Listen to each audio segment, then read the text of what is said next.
নমস্কাৰ তো কৃষক বন্ধুসকল আপোনালোকে এতিয়া কোড আছে নাজানো কিন্তু আপোনালোকৰ সময় আহি গৈছে যাৰ কাৰণে আমি আপোনালোকৰ সময়ৰ উপযোগীৰ কাৰণে আজি আপোনালোকৰ সন্মুখত লৈ আইছো ইণ্ডিয়ান এক্সপ্ৰেছ যেহেতু ধান কাটাৰ সময় আহি পৰিছে এতিয়া মানুহে ধান কাটিব গটিকে কৃষক বন্ধুসকলে ধান কাটিব গটিকে যিসকলে আসলতে ট্ৰেক্টৰ চলাই আৰু ট্ৰেক্টৰৰ লগত ঠেছাৰ চলাই তেওঁলোকৰ কাৰণে এটা সুখবৰ আমাৰ ওচৰত ভাৰতবৰ্ষৰ আটাইতকৈ বেছি প্ৰচলিত ইণ্ডিয়ান এক্সপ্ৰেছ ঠেছাৰ আহি পৰিছে ইতিমধ্যে আপোনালোকে দেখিছে যে আমি ঠেছাৰৰ মাজতে থিয় হৈ আছো আমাৰ ইফালদি চাৰিও দিশত আপোনালোকে আমাৰ পিছফালে চাওক ইফালদি গোটেইখিনিত আমাৰ ইণ্ডিয়ান এক্সপ্ৰেছৰে ভৰি পৰি আছে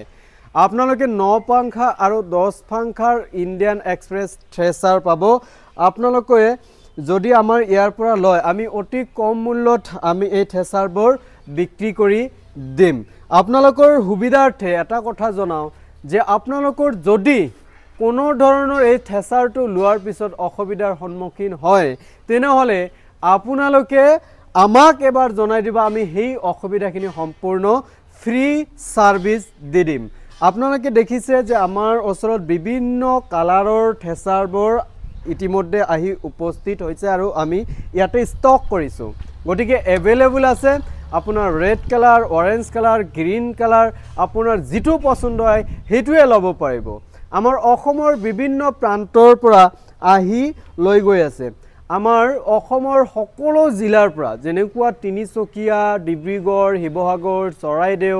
ধেমাজি শোণিতপুৰ ইত্যাদি তাৰ পিছত আমাৰ বৰাক উপত্যকা হাইলাকান্দি কৰিমগঞ্জ কাছাৰ হোজাই তাৰ পিছত নগাঁও এইবিলাক সাইডৰ পৰা বহুত মানুহে আহি ইতিমধ্যে লৈ যাবলৈ ধৰিছে কাৰণ আগতীয়াকৈ লৈ গৈ আছে এই কাৰণে যাতে ধানটো কটাৰ লগে লগে তেওঁলোকে এই ঠেছাৰটোৰ ব্যৱহাৰ কৰিব পাৰে আপোনালোকক কৈ দিছো যে এই ঠেছাৰৰ লগত বৰ্তমান সময়ত আগতে যেটো ৰেঞ্চ নাছিল ৰেঞ্চৰ বক্স নাছিল এইবিলাক গোটেইখিনি ব্যৱস্থা কৰি দিয়া হৈছে এইবেলি আৰু আপোনালোকৰ কাৰণে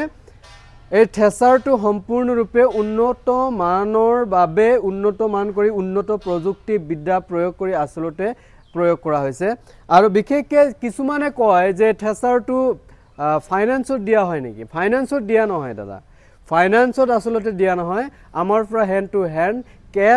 কেছত আমি এটো আসলতে আদান প্ৰদান কৰো ক্ৰয় বিক্ৰয় কৰো কিছুমানে কয় যে মই পইচাটো পঠিয়াই দিম আৰু আপোনালোকে ঠেছাৰ পঠিয়াই দিব ঠিক আছে আপোনালোকে সম্পূৰ্ণ টকাখিনি কিন্তু পঠিয়াই দিব লাগিব তাৰ পিছতহে আমি ইয়াৰ পৰা আপোনালৈ আমি ঠেছাৰখন পঠাই দিম কিছুমানে কয় আধাখিনি দিম তাৰ পিছত গাড়ীখন যোৱাৰ পিছত